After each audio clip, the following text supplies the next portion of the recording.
گے وَمَا وَجَدْنَا لِأَكْثَرِهِم مِّنْ أَحَدٍ وَإِن وَجَدْنَا أَكْثَرَهُمْ لَفَاسِقِينَ، اور ہم نے ان کے اکثر لوگوں کو عہد پورا کرنے والا نہ پایا، اور بے شک ہم نے ان میں اکثر کو نافرمان ہی پایا۔ وَمَا وَجَدْنَا لِأَكْثَرِهِم مِّنْ أَحَدٍ، اور ہم نے ان کے اکثر لوگوں کو عہد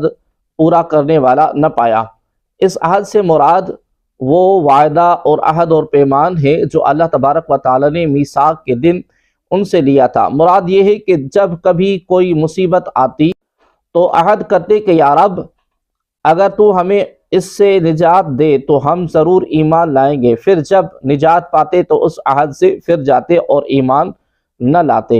آیت میں عہد کی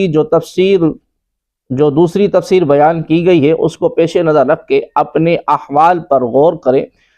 تو معلوم ہوتا ہے کہ ہمارے اندر بھی عملی اعتبار سے ایسی کمزوریاں پائی جاتی ہیں کہ کوئی بیمار پڑتا ہے یا مصیبت میں مبتلا ہوتا ہے تو اللہ تبارک و تعالی سے عہد اور پیمان کرتا ہے کہ اے اللہ ایک مرتبہ مجھے اس مصیبت سے چھٹکارا دے دے، دوبارہ ساری زندگی تیری فرما برداری میں گزاروں گا، مگر جیسے ہی وہ مصیبت دور ہوتی ہے تو یہ سب عہد اور پیمان پس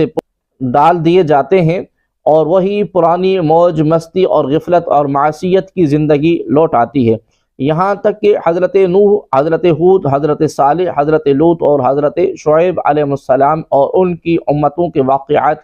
بیان فرمائے گئے۔ اب اس کے بعد والی آیتوں سے حضرت موسیٰ علیہ السلام کا تذکرہ شروع ہوتا ہے۔